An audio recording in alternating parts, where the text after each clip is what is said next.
자, 여러분 반갑습니다. 뉴탐스런 사회 김건태고요.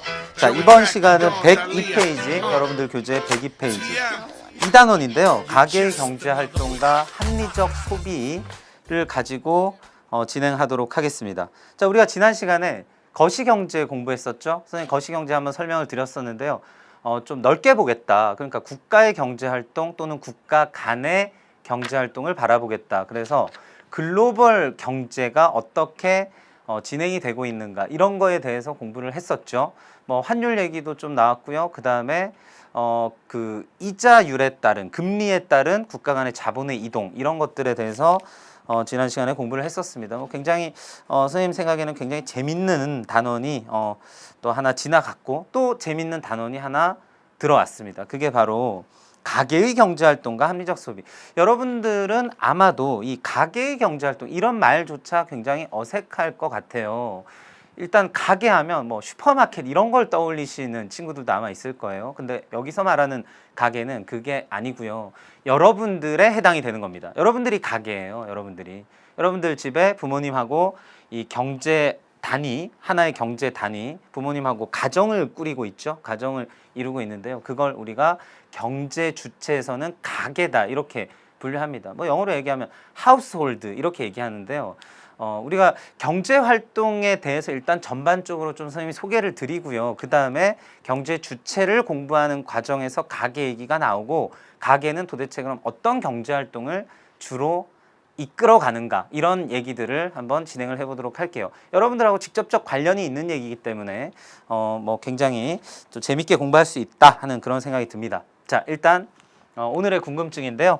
일단 여러분들이 이 페이지 102쪽을 쫙 이렇게 훑어보시면 일단 가계가 도대체 뭔가 이거에 대해서 의문이 드실 거예요. 선생님 간단하게 소개를 드렸는데 그냥 가정이다 이렇게 생각을 해주시면 됩니다. 자, 여러분들 이걸 가지고 이제 이렇게 표현합니다. 경제를 이끌어 나가는 그 주인공들, 우리가 전문용어로 경제 주체라고 이야기하는데요. 경제 주체 중에 가장 기본적인 셀, 하나하나의 셀을 우리가 가계라고 이야기합니다. 자, 좀 구체적으로 이따가 본론할 때 또 말씀을 드릴게요. 자, 가계는 주로 경제 활동 중에 소비 활동을 하는 경제 주체인데, 그럼 소비 활동 할 때 합리적인 소비 활동이란 도대체 무엇인가요? 여러분들 뭐 상식적으로 접근해 볼게요. 합리적 소비 활동 반대는 뭘까요? 비합리적 소비 활동이에요. 그러면 비합리적으로 소비하지 말고 좀 합리적으로 소비하자. 합리적으로 소비해야 되는 이유 그런 것들도 선생님이 말씀을 또 드리도록 하겠습니다. 자, 그렇다면 비합리적인 소비는 무엇인가? 알아야 비합리적인 소비를 하지 않고 합리적인 소비를 할 수 있겠죠. 이 얘기까지 한번 드려보도록 하겠습니다. 자, 그러면 일단 경제활동 전반적인, 이건 교재에 나와 있진 않아요. 자, 경제활동 전반적인 좀 백그라운드를 선생님하고 같이 만들어 보고요. 그 다음에 구체적인 페이지 들어가도록 하겠습니다. 자, 그러면요. 이건 필기가 꼭 필요해요. 모르겠습니다. 여러분들 학교에서는 이런 내용을 밑에 베이스에 깔고 그 다음에 이제 가계 소비활동, 합리적 소비를 공부하는지 아니면 이거 건너뛰고 그냥 가시는지 모르겠습니다만 어쨌거나 선생님 생각할 때는 이게 굉장히 중요한 내용이다. 이걸 뭐 시험에 나오고 안 나오고를 떠나서 시험에 출제가 되냐 안 되냐는 여러분들 학교에서 배웠냐 안 배웠냐 이게 결정권을 쥐고 있으니까 선생님이 그 얘기까지는 말씀을 못 드리겠지만 굉장히 중요한 내용이다 하는 거 말씀드립니다. 자, 경제활동이라는 건요 일반적으로 자 기본적으로 뭔가를 만들어내는 것부터 출발합니다. 자, 농사를 지어서 쌀을 생산한다? 이거 경제활동입니다. 맞죠? 선생님이 지금 여러분들을 가르치고 있다? 이것도 경제활동이에요. 자, 여러분들이 뭐 가게나 시장이나 슈퍼마켓 이런 데 가서 아이스크림을 사 먹는다. 이것도 경제활동입니다. 자, 그런데 이런 경제활동의 가장 기본적인 경제활동은 바로 생산활동이다. 그럼 생산활동이라는 건 무엇인가 가치를 만들어내는 활동, 우리가 이걸 가지고 생산활동이다 이렇게 얘기합니다. 자, 그러면 생산활동은 이렇게만 정리해도 더 이상 이야기할 필요가 없어요. 딱 이렇게만 정리하면 돼요. 부가가치를 창출하는 활동이다. 그러면 부가가치라는 말이 좀 생소하죠? 부가가치라는 건 이 전 단계에 비해서 더해진 가치를 이야기하는 거예요. 그러니까 어떤 원료를 가지고 제품을 만들어냈다. 부가가치를 창출했다 이렇게 보는 거죠. 자, 그래서 생산활동이 경제활동의 가장 기본적인 경제활동이다. 자, 그 다음에 생산. 그 다음에 혹시 여러분들 뭐 쭉쭉 안 나오나요? 생산. 그 다음에 소비하기 전에 뭐 순서는 크게 상관이 없습니다만 분배 활동이라는 게 있어요. 자, 이 분배라는 건 기본적으로 나누는 활동이다 이런 느낌 정도는 여러분들 갖고 계실 텐데요. 이 분배는 이런 거죠. 우리가 생산 활동을 하기 위해서는 필요한 것들이 있어요. 그걸 가지고 우리가 생산 요소라고 이야기합니다. 그럼 도대체 생산 요소가 뭐냐? 자, 선생님 여기다가 이렇게 써볼게요. 이유가 있습니다. 자, 생산하는데 뭐가 필요하냐? 바로 생산 요소들이 필요한데 이 생산 요소들이 바로 그 유명한 토지, 그 다음에 노동, 그 다음에 자본이 있습니다. 이걸 가지고 우리가 생산의 3요소다 이렇게 얘기합니다. 그러니까 우리가 생산 활동을 하기 위해서는 땅도 필요하고 노동력도 필요하고 자본도 필요하다는 거예요. 그럼 이런 것들을 투입을 해서 생산 활동을 했죠. 그럼 예를 한번 들어볼게요. 자동차를 만듭니다. 뭐 선생님 그림은 뭐 워낙 못 그리니까 이걸 자동차라고 할게요. 자, 자동차를 만드는데요. 이게 얼마짜리냐면 3천만 원짜리 자동차예요. 이걸 어떤 자동차 회사가 만들어서 팔았습니다. 근데 이거 만들려면 뭐 부품이 필요하죠. 타이어도 있어야 되고 와이퍼도 있어야 되고 유리도 있어야 되고 본네트도 있어야죠. 그래서 이런 것들이 2천만 원이라고 할게요. 원료가 2천만 원 재료비가 들었다. 그러면 얼마를 창출했나요? 1,000만 원을 창출했다는 얘기예요. 2천만 원짜리 원료를 가지고 3천만 원짜리 자동차를 만들어냈으니까 1,000만 원의 부가가치를 창출합니다. 그러면 이 1,000만 원 누가 가져야 될까요? 이 자동차를 만드는데 노동력을 투입한 사람이 있고요. 땅을 빌려준 사람이 있고 돈을 빌려준 사람이 있을 거예요. 그러면 이걸 나눠야 된다는 거죠. 물론 이제 좀 깊게 들어가면 여러분들 똑똑한 친구들은 토지, 노동, 자본 말고요. 선생님 생산의 4요소에서 이것들을 버무리는 활동, 그래서 경영이라는 생산 요소도 있어요. 이야기하는 친구도 있습니다. 맞아요. 근데 여기까지 들어가면 이 경영은 일단 가게가 경영을 제공을 하는데 그게 기업한테 이제 흡수가 되기 때문에 여기까지 얘기하면 너무 복잡해지고요. 선생님 그냥 믿으세요. 경영을 일단 뺄게요. 자, 그러면 이 1,000만 원을 예를 들면 토지를 빌려준 사람한테 300만 원, 노동력을 제공한 사람한테 400만 원, 자본을 기여한 사람한테 뭐 400만 원, 이렇게 뭐 300만 원 합하면 뭐 1,000만 원 되나요? 아무튼 자, 그렇게 해서 나누는 활동이 분배예요. 그러니까 여러분들이 자, 집에 예를 들어 어머니가 여러분들 동생하고 나눠 먹어 하고 사탕을 10개 주십니다. 그럼 이 사탕을 내가 형이니까 6개 갖고 동생 4개 줘야지. 이건 분배라고 하지 않아요. 그걸 가지고 뭐라고 하나요? 여러분들 정확하게 들어가세요. 그걸 가지고 뭐라고 합니까? 배분이라고 이야기합니다. 배분, 나눈다. 그 말하고 여기서 말하는 분배는 다른 거예요. 자, 분배라는 건 다시 한번 생산 요소를 투입한 대가를 나누는 활동. 그러니까 이 분배가 결국 이 토지, 노동, 자본을 누가 제공하나요? 우리가 제공하죠. 선생님도 지금 노동력을 제공하고 있습니다. 그렇죠? 그로 인해서 나눠 받는 활동. 그게 곧 가계에는 소득이 됩니다. 그럼 이번 시간 우리가 공부하는 게 뭐죠? 가계 소득과 소비에 대해서 공부를 할 거예요. 그러면 소비의 근거, 소비의 원천, 소비 활동을 할 수 있는 이유는 바로 뭐가 있기 때문이다? 돈을 벌었기 때문이다. 바로 소득이죠. 그래서 가계 소득이 이 분배 활동을 통해서 가계에는 소득이 발생하고요. 그로부터 이제 소비 활동이 시작이 되는 겁니다. 이해되시죠? 자, 그러면 여기서 여러분들이 이제 외워줘야 될 포인트가 하나 있는데요. 토지를 제공한 대가로 받는 분배를 토지를 제공한 대가로 받는 분배를 토지에 대한 대가, 쉽죠? 그래서 지대라고 이야기합니다. 자, 그 다음에 노동력을 제공한 대가, 이건 쉽죠? 노동력을 제공하고 예를 들면 월급을 받죠? 그런 거예요. 그래서 임금이라고 이야기합니다. 임금. 자, 그 다음에 요거 여러분들 아시겠나요? 자본에 대한 대가를 뭐라고 할까요? 돈을 빌려주고 야, 여러분들 친구들한테 야, 돈 빌려줬으니까 내일까지 이자 가져와 이렇게 얘기합니다. 이자라고 이야기합니다. 그래서 이 지대 임금 이자 얘네들이 바로 가계의 뭐가 된다고요? 이게 바로 가계로 가서 가계의 소득이 된다 하는 거 여러분들이 명심을 해주셔야 됩니다. 이해되시죠? 자, 그 다음에 이렇게 해서 이제 돈을 벌었잖아요. 그러면 이걸 갖고 이제 가계는 무슨 활동을 한다? 소비 활동을 한다. 그러면 경제활동 3가지 구분되죠? 생산, 분배, 소비입니다. 이게 각각 독립되어 있나요? 연결고리가 있나요? 연결고리가 있죠? 생산 과정에 기여한 만큼 나누고 그 결과를 가지고 소비활동을 한다. 그럼 소비활동이란 정의를 한번 해볼게요. 여러분들 최근에 한 소비 뭐가 있나요? 예를 들면 버스 탔다. 그것도 소비 활동이에요. 맞죠? 그 다음에 가게에서 뭐 사 먹었다. 소비 활동이고요. 볼펜 샀다. 소비 활동이에요. 자, 그러면요. 소비 활동 왜 하죠?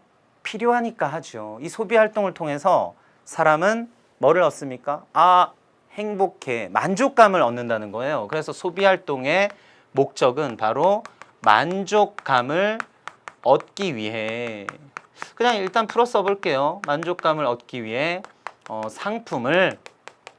상품을 사용한다 이렇게 표현해도 되고요. 또는 구입한다, 구매한다 이런 표현을 쓰면 적당하겠네요. 근데 여기서 이제 여러분들 이제 고등학생이니까 만족감이라는 표현 똑같은 말로 한번 바꿔볼게요. 우리가 이걸 가지고 뭐라고 얘기하냐? 바로 효용이다. 이렇게 이야기합니다. 효용 또는 선생님 한번 이 말은 쓴 적이 있는데요. 편익이라는 표현을 씁니다. 이거 언제 공부했죠?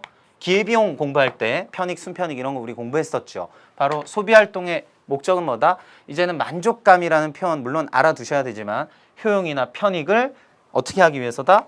극대화하기 위해서다. 맥스, 극대화하기 위해서다. 이런 표현을 우리가 사용할 수 있습니다. 어렵지 않죠? 경제활동이라는 건 바로 이런 흐름 속에 존재한다. 자, 그러면 이제 가계 경제활동으로 한번 들어가 보도록 하겠습니다. 그럼 도대체 이 가계는 어떤 경제활동을 하는가? 자, 그러면요. 가계는 그냥 가정이라고 바라봐 주시면 된다고 했죠? 자, 가계 경제활동의 목적은 상품 시장에서 소비자로서 상품을 구입해서 사용하고 만족감을 얻는 경제 주체다. 이렇게 이야기합니다. 자, 그러면 가계를요. 우리가 좀 구분을 해볼게요.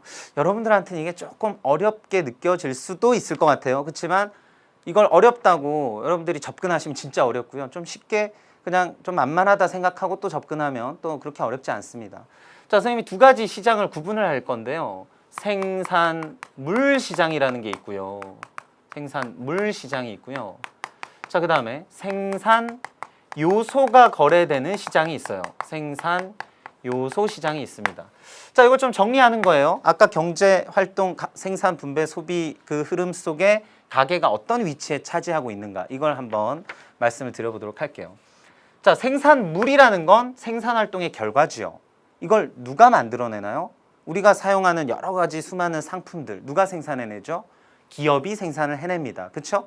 기업은 그러면 생산물 시장에서 상품을 공급하는 공급자의 역할에 놓이게 되고요. 그걸 사용하는 우리는 각 가정, 가게는 생산물 시장에서 상품을 사용하는 수요자의 역할을 한다 하는 걸 우리가 알 수가 있어요. 어렵지 않죠? 자, 그 다음에 생산 요소 시장. 선생님, 생산 요소 시장 뭐죠? 아까 생산 요소 뭐라 했나요? 토지 시장, 노동 시장, 자본 시장. 그러면 생산 요소 시장에는 가게가 무슨 역할을 하죠? 선생님도 가게예요. 선생님이 생산 요소를 공급하고 있죠. 그러니까 생산 요소 시장에서 공급자의 역할을 하는구나. 자, 그러면 됐어요. 이렇게 하는 거죠. 선생님 한번 자연스럽게 말을 만들어 볼게요. 가게는 생산 요소 시장에 노동이나 토지나 자본을 공급하고 그 대가로 뭐를 얻는다고요? 소득을 얻고요. 이 소득을 바탕으로 생산물 시장에서 뭐 역할을 하게 된다? 수요자 역할을 하게 된다. 맞죠? 여러분들 요거 꼭 머릿속에 그림을 그려놓으세요. 생산 요소 시장에서 공급자의 역할을 한 대가로 받는 소득으로 생산물 시장에서 수요자의 역할을 한다. 그로 인해서 뭘 얻는다고요? 이제 여기까지 연결하면 되죠? 효용이나 편익을 얻게 된다. 이런 얘기예요. 하나도 어렵지 않습니다. 맞죠? 자, 그러면 구체적으로 한번 들어가 볼게요. 자, 우리가 가게는 이제 소비의 주체인데 소비 활동을 하기 위해서 뭐가 필요하다고요? 소득이 필요합니다. 자, 이 가계의 소득은요. 다시 한번 정리할까요? 여러분들한테는 좀 생소할 수 있으니까 다시 한번 정리할게요. 소득이라는 건 생산 요소를 제공한 대가로 뭐 받는다고요? 분배받는 활동이다. 분배받는 활동. 분배받는 것. 활동이라는 건 좀 어색하고요. 분배받는 것. 이걸 소득이라고 합니다. 자, 그러면 소득을 좀 구분을 해볼게요. 이건 중요한 포인트예요. 자, 이건 교재에도 나와 있습니다. 자, 소득을 우리가 어떻게 구분하냐면요. 경상소득이라는 게 있고요. 어렵나요? 말이 어려울 뿐이에요. 어렵지 않습니다. 경상소득이라는 게 있고, 그 다음 이제 경상소득 말고 뭐가 있을까요? 비경상소득이 있어요. 이 말은 좀 어렵죠. 자, 그런데 이게 무슨 얘기냐면 경상소득이라는 건 좀 정기적인 소득을 얘기하는 거예요. 정기적인 소득. 비경상소득은 그러면 정기적이지 않은 소득을 이야기합니다. 그러면 비경상소득은 쉬워요. 예를 들면 이게 뭐 있기 어려운 얘기지만 복권에 당첨돼서 복권 당첨금을 받았어요. 이런 건 정기적인 게 아니죠. 뭐 일생에 한 번 있을까 말까 한 일입니다. 이런 것들로 벌어들이는 돈은 비경상소득에 해당이 되는 거예요. 이해가 되시나요? 뭐 비경상소득을 여러분들 꿈꾸시지만 이건 뭐 잘 없습니다. 이런 건. 그리고 예를 들면 어떤 대회에 나가서 상금을 받았다. 이런 것도 우리가 정기적이라고 볼 수는 없죠. 그래서 이런 걸 비경상소득이다. 이렇게 이야기하고요. 그러면 경상소득이라는 건 이제 이게 중요한 포인트예요. 이걸 네 가지로 나누는데요. 자, 첫 번째, 가장 보편적인 소득이다. 근로소득이 있습니다. 그럼 근로소득은 뭘 제공한 대가죠? 노동을 제공한 대가예요. 자, 그 다음에 사업소득이라는 게 있어요. 그러니까 여러분들 사업하면 뭐 꼭 거창하게 큰 기업만 생각하시는데요. 꼭 그렇지 않습니다. 뭐 1인 기업들도 있어요. 어떤 회사를 경영해서 가게를 운영해서 얻는 소득, 이런 것들을 우리는 사업소득이다. 이렇게 이야기합니다. 자, 그 다음에 재산소득이라는 게 있어요. 이 재산소득은 쉽겠죠? 이거 어떻게 하면 됩니까? 가지고 있는 재산에서 발생하는 소득들이 있어요. 예를 들면 뭐가 있나요? 은행에 통장에 붙는 이자가 있어요. 맞죠? 그 다음에 뭐 또 상상하기 힘든 얘기인데요. 예를 들면 뭐 물려받은 유산이 있다. 그래서 뭐 건물이 있는 거예요. 거기서 나오는 뭐 월세나 이런 것들 받는 거. 그래서 임대료 이런 것들을 우리는 재산소득이다. 그 다음에 주식 투자를 하면 이렇게 예를 들면 기업의 실적이 좋으면 배당금을 받습니다. 그래서 그런 배당금 같은 것들이 재산소득에 포함이 되는 거예요. 여러분들 혹시 이런 말 들어보셨나요? 불로소득 이런 말 들어보셨나요? 불로소득. 불로소득이 너무 많으면 이거 사실 좋은 거 아니죠. 물론 그 개인으로 봐서는 좋지만 사회적으로 봤을 때 불로소득의 비중이 높은 사회는 좋은 사회라고 보기는 어렵습니다. 이 불로소득이 무슨 뜻일까요? 불로. 노동을 하지 않고 벌어들이는 소득을 얘기하는 거예요. 그러니까 노동을 하지 않고 벌어들이는 소득이 대표적인 게 바로 뭐가 있나요? 재산소득이 있죠. 땅만 갖고 있으면 임대료가 들어온단 말이죠. 돈만 갖고 있으면 이자가 들어온다는 거죠. 그래서 이런 것들이 바로 재산소득, 불로소득의 아주 대표적인 예가 되겠습니다. 자, 그 다음에 이런 거 이제 시험에 잘 나옵니다. 이전소득이라는 게 있어요. 그러면 이제 공부 안 한 친구들은 이전에 벌어들였던 소득 막 이렇게 생각하는데 절대 그런 거 아닙니다. 자, 이전소득이라는 건 이전했다는 게 뭐예요? 옮겨갔다는 얘기죠. 자, 얘의 특징은 다른 소득들은 어쨌든 뭔가 노력해서 번 거죠. 이해되시나요? 노력해서 번 거예요. 예를 들면 자본을 투자했으니까 배당금을 받았겠죠. 이자를 받았겠죠. 그러니까 노력이 들어갔다는 겁니다. 그러니까 이거는 어떤 생산 요소에 기여한 반대급부로 받는 분배로 받아들이는 소득, 벌어들이는 소득을 이렇게 세 가지로 우리가 구분을 하는데요. 이전 소득은 그런 게 아니라 선생님 예를 딱 들어드리면 쉬워요. 예를 들면 국가에서 받는 뭐 저소득층에 대한 생활 지원금, 생계 지원금. 이건 뭔가 생산 요소를 투입해서 버는 게 아니죠. 이거는 그냥 자본이 국가, 정부의 통장에서 옮겨지는 그런 소득들을 얘기하는 겁니다. 그리고 예를 들면 뭐 일정 연령 65세 이상 노인들에게 지급되는 노령연금 이런 것들이 바로 이전 소득에 해당되는 거예요. 이해되시죠? 이렇게 해서 이제 가계의 소득을 구분을 합니다. 자, 여러분들 선생님이 시간이 많으면요. 이걸 지우고 하나하나 다 물어보고 싶어요. 다시 한번 여러분들이 정확하게 기억을 하나. 자, 지금 그러기에는 이제 시간이 좀 빠듯하고요. 선생님이 나중에 문제풀이 할 때 다시 한번 설명을 드릴게요. 일단 요거 여러분들 머릿속에 기억을 하시길 바랍니다. 자, 그 다음에 이제 소득 봤고요. 그러면 이 소득 중에 자, 이 소득 중에 이걸 한번 빼볼게요. 소득 중에 만족, 효용, 편익을 얻기 위해서 사용하는 지출, 그걸 뭐라고 하죠? 소비라고 이야기합니다. 자, 그러면 소비 말고요. 소득 중에 소비하고 남은 나머지 돈을 뭐라고 할까요? 자, 예를 들면 쉬워요. 1,000만 원 벌어가지고 700만 원 쓴 거예요. 그럼 얼마 남았죠? 300만 원 남습니다. 이걸 우리가 뭐라고 하냐면 이걸 약간 어이가 없을 수도 있어요. 이걸 가지고 저축이라고 이야기합니다. 아, 선생님, 저축이라는 건 은행에 꼭 집어넣는 것만 저축이라고 하죠. 일반적으로는 그렇게 이야기를 합니다. 그런데 우리가 이제 경제학에서는 이렇게 보는 거예요. 소득을 소비 플러스 저축으로 이루어진다고 봅니다. 그러니까 700만 원 썼죠? 300만 원을 꼭 은행에 안 넣고 예를 들면 집에 금고에 보관을 해도 그건 저축이에요. 다시 300만 원, 자 700만 원 쓰고 300만 원 남았죠? 그걸 주식을 샀습니다. 그것도 저축이에요.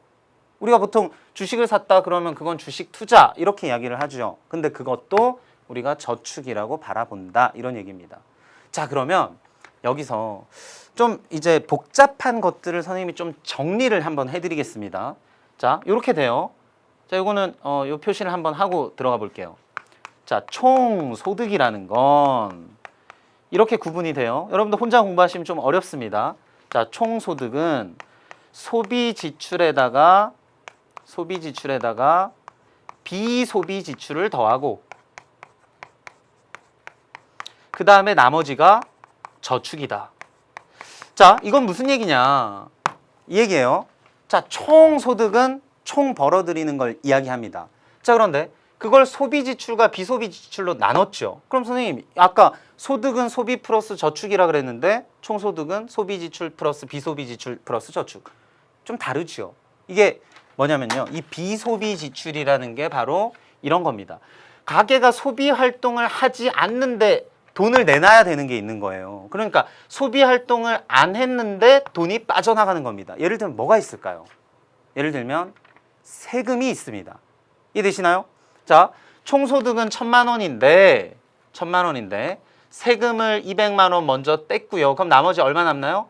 800만 원 남죠. 그걸 가지고 소비하고 저축하는 거예요. 그럼 예를 들면 700만 원, 100만 원 이렇게 되는 겁니다. 자, 그래서 여기서 하나 중요한 개념이 등장하는 거예요. 자, 여러분들 교재에도 나와 있는데요. 가처분 소득이라는 게 있습니다. 이거 이제 조금 다른 말로 처분 가능 소득이다 이렇게 이야기하기도 해요. 똑같은 말이에요. 처분 가능 소득, 가처분 소득, 처분이 가능한 소득 이 얘기예요. 그러면 처분 가능 소득이라는 건 실제로 가게가 쓸 수 있는 범위 내에 들어있는 돈을 이야기하는 거예요. 그러면 총 소득이 처분 가능 소득, 가처분 소득하고 똑같을까요? 아니죠. 국가에 내는 세금 같은 것들은 의무적으로 내게 아니라는 거예요. 떼어지는 겁니다. 맞죠? 그러니까 가처분 소득이라는 건 이렇게 계산하는 거예요. 총 소득에서 뭘 빼야 된다? 비소비 지출을 빼야 된다.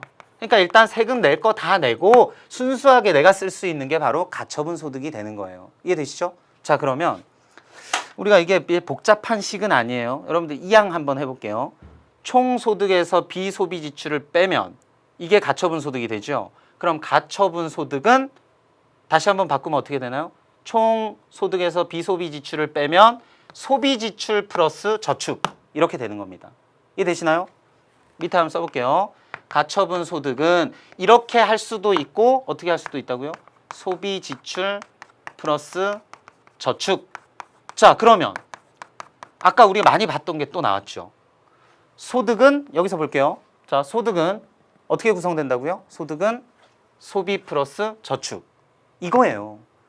가처분 소득은 소비 지출 플러스 저축. 그러니까 이제부터 여러분들은 일반적으로 소득이라고 딱 나오면 이걸 뭐라고 바꿔주는 거예요? 일반적으로 소득이라고 딱 나오면 이건 총소득을 얘기하는 게 아니고 가처분 소득을 의미하는구나 하는 걸 여러분들이 깔고 가시는 겁니다.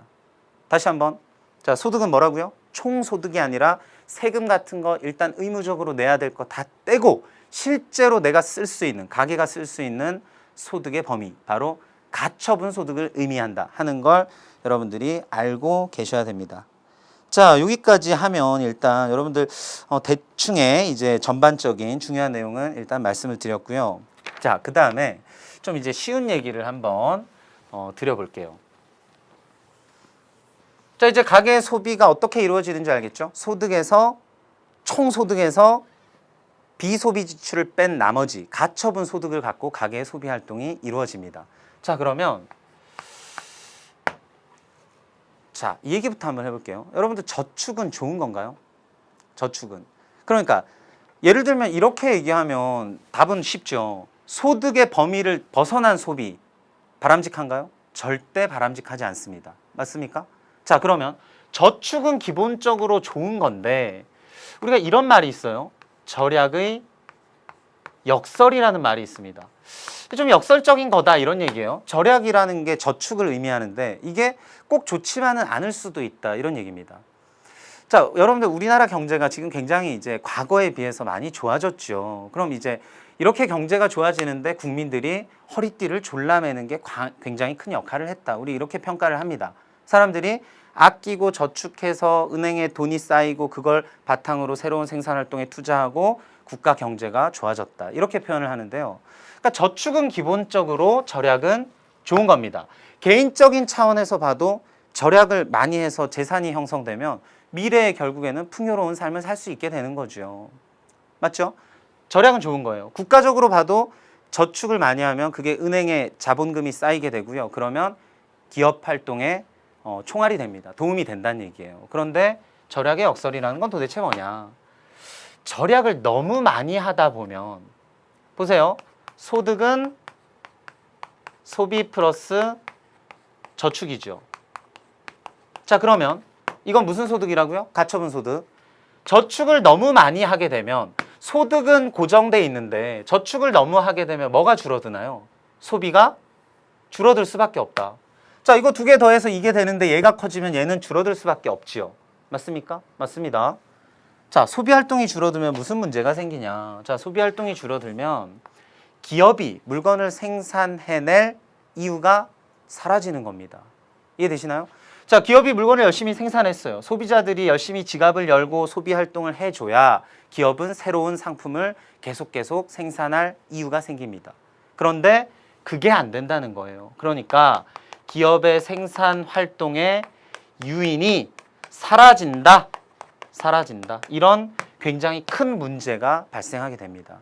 이게 바로 여러분 혹시 똑똑한 친구들은 아시는 친구들 있을 텐데요. 미국의 1929년 발생한 굉장히 큰 경제 사건이 있죠. 그게 바로 뭡니까? 경제 대공황이에요. 공황 상태에 빠졌다. 경제가 완전히 침체되게 된 사건. 그게 바로 대공황입니다. 뭐 그레이트 디프레션 이렇게 얘기하는데요. 아, 여러분들 기본 지식이 좀 많이 필요합니다. 자, 대공황을 극복한 경제학자가 누구죠? 케인즈라는 경제학자죠. 케인즈가 여러분들 케인즈는 잘 몰라도 루즈벨트 대통령의 뉴딜 정책 이런 거 많이 들어보셨죠? 그걸로 인해서 경제공황을 극복하는데요. 경제공황 극복하는데 결정적인 어떤 그 해결책이 뭐였냐면 그 당시에 정부가 돈을 푸는 거예요. 돈을 풀면 사람들의 지갑이 어떻게 될까요? 두꺼워지겠죠.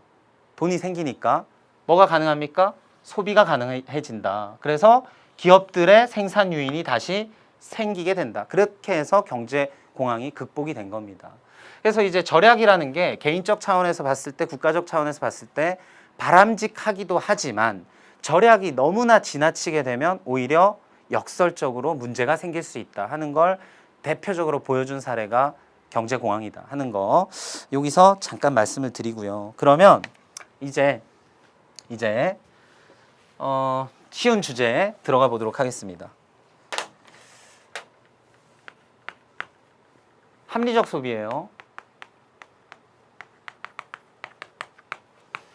사실 너무 뻔한 얘기가 될 수도 있어요. 합리적 소비는 어떤 소비인가요? 일단 첫 번째, 소득의 범위를 넘어서는 소비는 바람직할까요? 그건 바람직하지 않다. 그러니까 소득 중에 일부만 소비하고 저축을 하는 소비를 해야 된다. 이런 얘기입니다. 그래서 소득의 전부 또는 소득 이상의 소비는 바람직하지 않다. 이런 얘기입니다.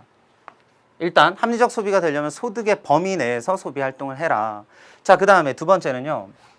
이게 사실은 이제 두 번째 나오지만 제일 중요한 거죠.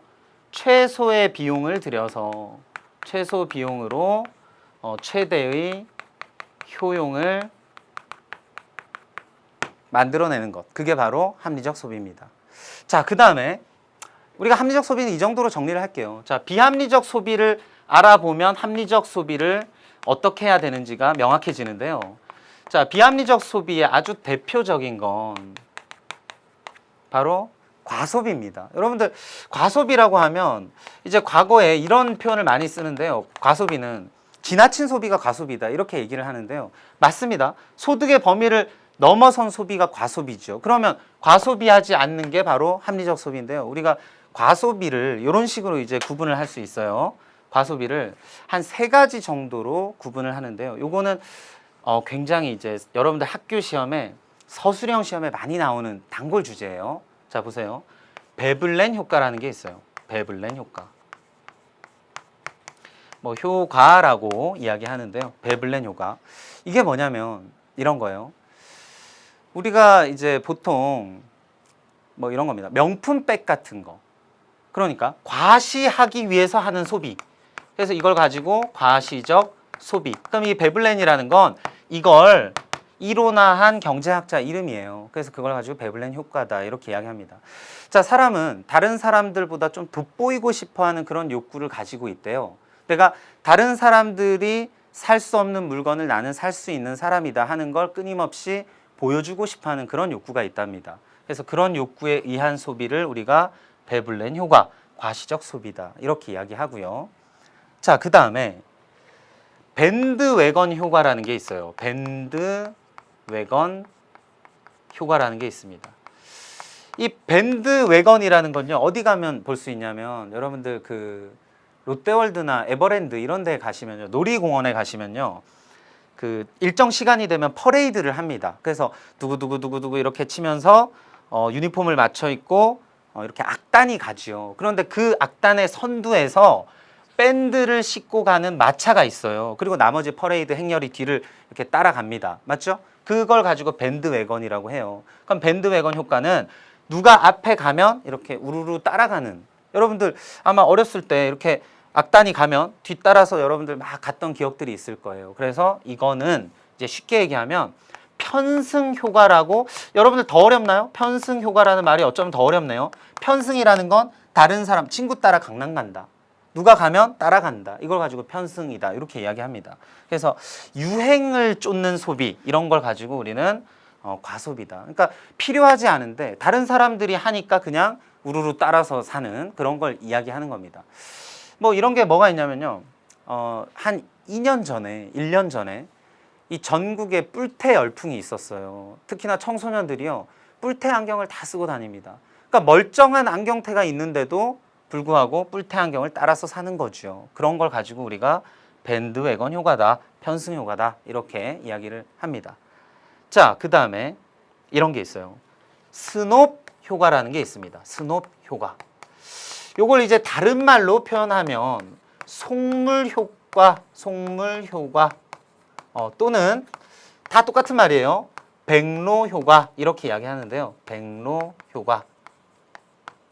이거는 편승 효과랑 반대예요. 그러니까 편승 효과는 남들 가면 따라가는 거죠. 이건 남들 가면 나는, 백로라는 게 뭐죠? 백로, 그 선생님 뭐 정확하게 생물 그쪽은 잘 모르는데 백로가 굉장히 고고한 학 같은 걸 백로라고 하죠. 다른 사람들이 하면 자기는 고고한 사람이니까 나는 안 하겠다. 이런 거죠. 남들이, 선생님 구체적으로 예를 한번 들어드릴게요. 청소년들이 그 무슨 N으로 시작하는 그 북쪽 브랜드가 있습니다. 맞죠? 북쪽의 얼굴, 그런 브랜드가 있어요. 이건 뭐 사회적으로도 언론에 굉장히 많이 보도가 됐었던 건데요. 그걸 이제 너도 나도 막 다 입고 다니는 거예요. 그럼 그건 무슨 효과인가요? 밴드웨건 효과죠. 그러니까 멀쩡한 잠바가 있는데도 그걸 사는 거죠. 그래서 그걸 가지고 우리는 과소비다 이렇게 표현합니다. 그런데 어느 순간 딱 되니까 너도 나도 다 그걸 입고 다니잖아요. 그러니까 나는 그거 안 입는다 하는 그런 사람들이 생겨나기 시작했죠. 그게 바로 속물 효과, 백로 효과, 스놉 효과라고 이야기를 합니다. 그러니까 남들이 하면 오히려 나는 안 하는 거죠. 있는데도 불구하고 막 안 입고 또 다른 걸 사는 거죠. 그게 바로 스놉 효과에 해당이 되겠습니다. 선생님이 어렸을 때요, 지금은 뭐 우리나라 방역 시스템이 워낙 좋아져서 소독차가 잘 안 다닙니다. 근데 선생님 어렸을 때는 소독차가 웅 하면서 그 가스를 막 내뿜으면서 그 지역을 소독을 합니다. 그러면 동네 꼬맹이들이 다 나와서 그 소독차를 따라가요. 무슨 효과죠? 밴드웨건 효과. 남들이 가면 따라간다. 남들이 가면 나는 안 간다. 그건 바로 백로 효과, 스노프 효과. 이렇게 이야기를 합니다. 여러분들 효과라는 말이요. 효과가 사실 옳은 발음이죠. 근데 뭐 평소에 잘 효과 이렇게 쓰다 보니까 효과 이렇게 발음하기가 좀 어색한데요. 어쨌든 선생님 아나운서들 발음 들어보니까 효과라고 이야기를 하더라고요. 효과가 맞습니다. 자, 이렇게 해서 이제 과소비까지 살펴봤고요. 자, 그러면 주제탐구의 103페이지에 나와 있는 주제탐구 잠깐 보고 가겠습니다. 자, 개인의 소비 행태 비교다. 이렇게 돼 있는데요. 이게 수능 지문에 나왔던 거예요. 수능 지문에 여러분들 선배들 수능 지문에 나왔던 걸 주제탐구에서 이렇게 인용을 했습니다. 자, 갑은 이렇게 얘기를 하고 있어요. 나의 소비에 영향을 미치는 소득은 현재의 처분 가능 소득이다. 우리 배웠죠? 가처분 소득. 뭐를 빼라고요? 소득에서 소비하지 않는데 나가는 지출, 비소비 지출을 빼라. 그게 바로 대표적인 게 세금이 있다. 이렇게 얘기했죠? 그래서 가처분 소득이다. 처분 가능 소득이 증가할 경우 처분 가능 소득은 왜 증가할까요? 일단 기본적으로 소득이 늘어나면 가처분 소득 증가합니다. 맞죠? 그 다음에 세금이 인하되면 역시 처분 가능 소득은 증가할 수 있죠. 자, 어쨌거나 처분 가능 소득이 증가할 경우 나는 그 중에 70%를 소비한대요. 그러니까 무슨 말이냐면 가처분 소득이 10만 원 늘어나면 그 중에 7만 원은 소비하고 3만 원은 저축하겠다. 이 얘기죠. 자, 또한 설사 현재 소득이 전혀 없다고 하여도 나의 소비는 0으로 줄어들지 않는다. 이러한 소비 패턴을 이제 전문 용어로 뭐라고 얘기하냐면요. 절대 소득 이론이다. 이렇게 이야기합니다. 그러니까 소비가 지금 현재 절대 소득에 영향을 받는다 이런 얘기예요. 그러니까 돈을 많이 벌게 되면 많이 쓰게 되고 적게 벌게 되면 적게 쓰게 된다. 이런 얘기입니다. 그럼 선생님 항상 그렇지 않나요? 그렇지 않아요. 자, 을을 볼게요. 을은 나의 소비에 영향을 미치는 소득은 생애 평균 소득이다. 그럼 생애 평균 소득은 뭐래요? 생애 동안에 벌어들일 것으로 기대되는 가처분 소득의 평균이래요. 그럼 이건 무슨 얘기냐면 을 같은 경우는 지금 현재 잠깐 가처분 소득이 조금 증가했다고 해서 소비를 팍 늘리지 않습니다. 왜냐고요? 을은 어떻게 소비하죠? 생애 평균 소득을 고려해서 소비를 한대요. 그러니까 지금 당장 가처분 소득이 조금 늘었다고 해서 소비를 팍 증가시키지 않습니다. 평균적으로 봤을 때 소득이 늘어날 경우에만 소비를 늘리는 그런 패턴을 가지고 있다 이런 얘기예요. 나의 현재 소비는 생애 평균 소득과 같다. 따라서 현재의 소득이 증가하더라도 생애 평균 소득이 감소한다면 나의 현재 소비는 오히려 감소할 수 있다. 그래서 이걸 가지고 우리는 항상 소득 이론이다 이렇게 이야기를 합니다. 여러분들 요 말들은요.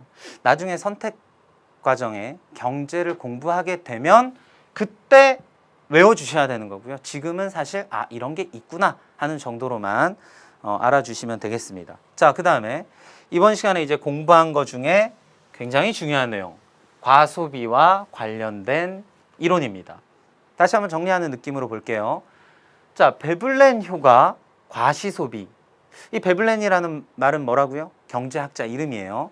자, 상류층 소비자들이 단지 자신의 부를 과시하거나 허영심을 채우기 위해 어떤 재화의 가격이 오르는데도 불구하고 그 재화의 수요를 늘리는 현상이다. 여러분들 이런 얘기가 있어요. 이게 실화랍니다. 자, 어떤 백화점에서요. 모피코트 있죠. 모피코트.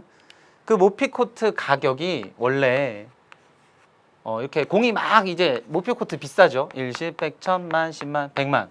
100만 원짜리 모피코트가 있었어요. 근데 새로 고용된 어떤 점원이 실수로 이 가격표에다가 이 앞에 이제 모피코트가 걸려 있으면 밑에 가격표를 이렇게 삼각대처럼 이렇게 세워놓죠. 공을 하나 더 붙였대요. 실수로. 그러니까 원래 가격은 100만 원인데 한 달 동안 안 팔리던 모피코트가 공이 하나 더 붙는 순간 그날 바로 팔렸답니다. 왜 이런 현상이 발생했을까요? 똑같은 모피 코트인데 공이 하나 더 붙으니까 사람들이 당장 사가더라. 이게 바로 무슨 효과죠? 베블렌 효과입니다. 이해되시나요? 과시소비.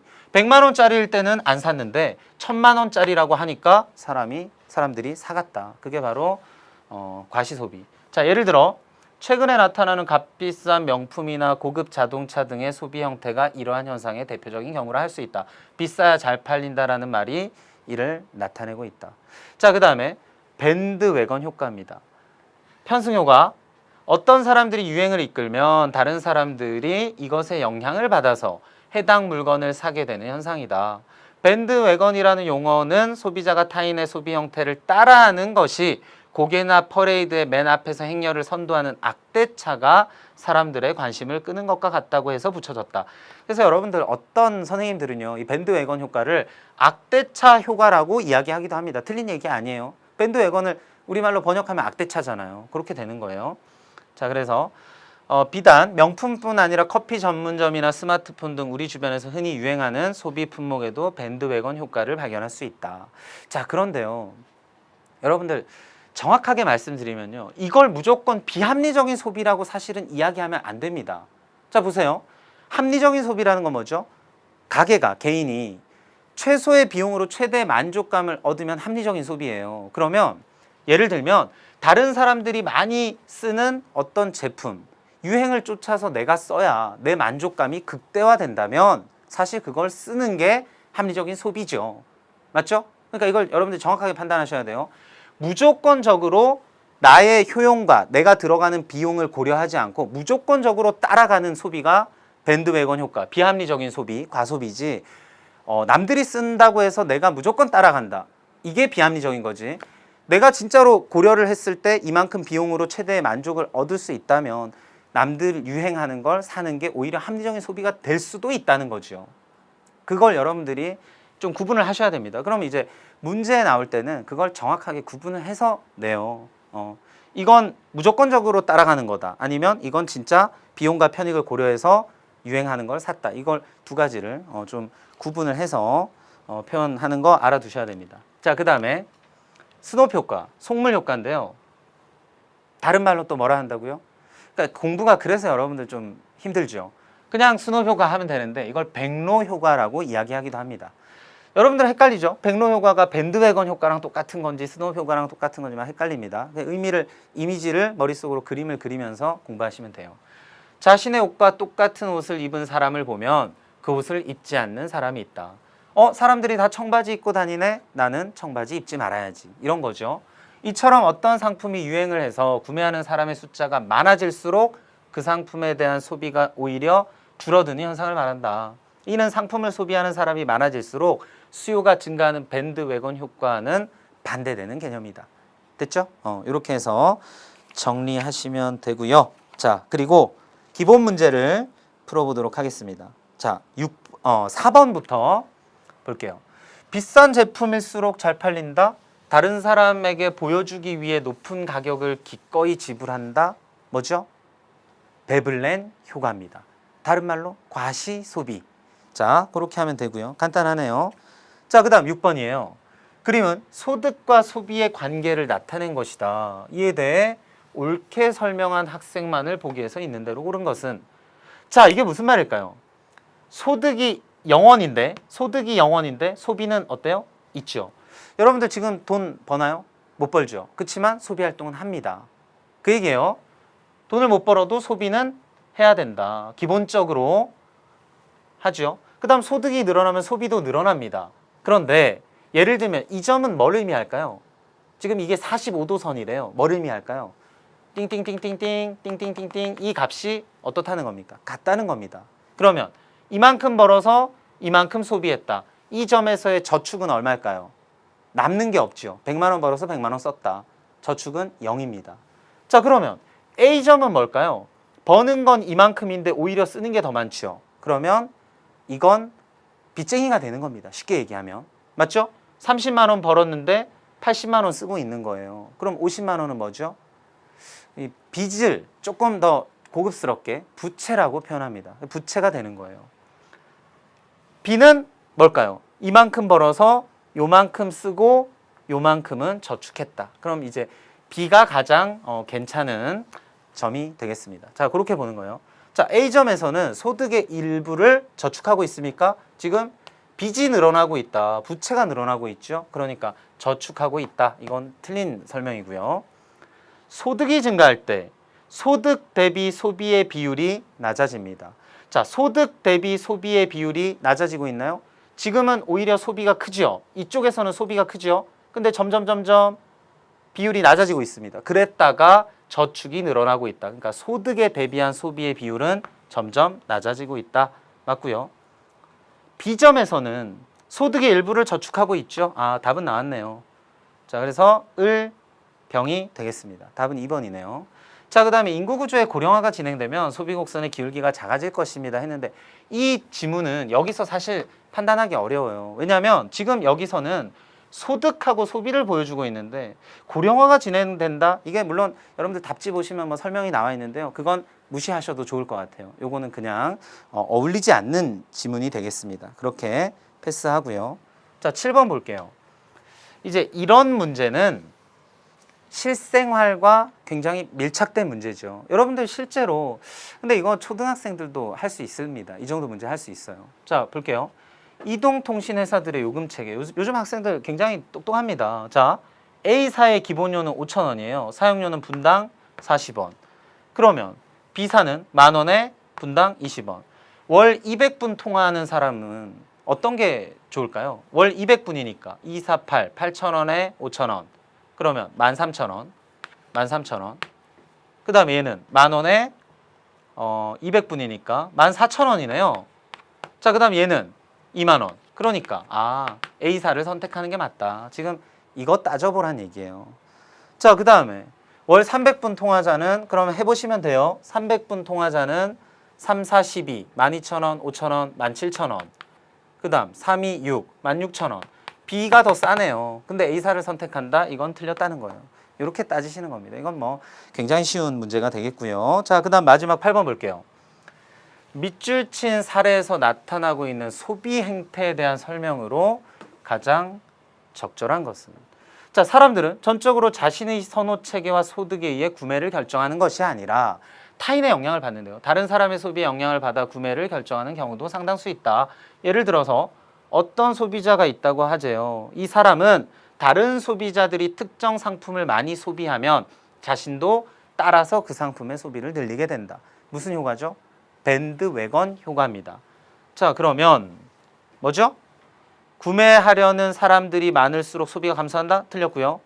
자신의 신분을 과시하기 위해 소비가 나타난다? 아니고. 비쌀수록 잘 팔린다? 자, 그 다음에 주로 유행하는 소비 품목에서 나타난다. 답은 3번이네요. 맞죠? 자, 이렇게 해서 문제 마무리할 수 있습니다. 자, 9번, 10번 문제는 다음 시간 강의에 말미에 붙여서 문제를 풀어드리도록 할게요. 자, 이번 시간에 내용이 사실 어찌 보면 좀 뻔하죠. 가계의 소득이 어떻게 구성되는가? 그래서 경상소득, 비경상소득 구분하는 거. 그거 포인트고요. 그 다음 두 번째 포인트, 가처분 소득의 정확한 의미를 알고 계셔야 합니다. 자, 그 다음 세 번째 포인트는 비합리적인 소비, 즉 과소비의 세 가지 형태 있죠. 그것만 정확하게 구분을 하시면 사실 102페이지에 나와 있는 개념은 어려운 개념이 하나도 없습니다. 자, 선생님 살을 붙여서 이제 말씀을 드렸고요. 중요한 포인트들 그 세 가지를 구분해서 공부하시면 되겠습니다. 자, 다음 시간에는요. 이제 경제활동과 신용관리. 요거는 앞에서 우리가 한번 공부를 했던 내용이 또다시 등장하는데요. 조금 구체적으로 선생님 말씀드리도록 할게요.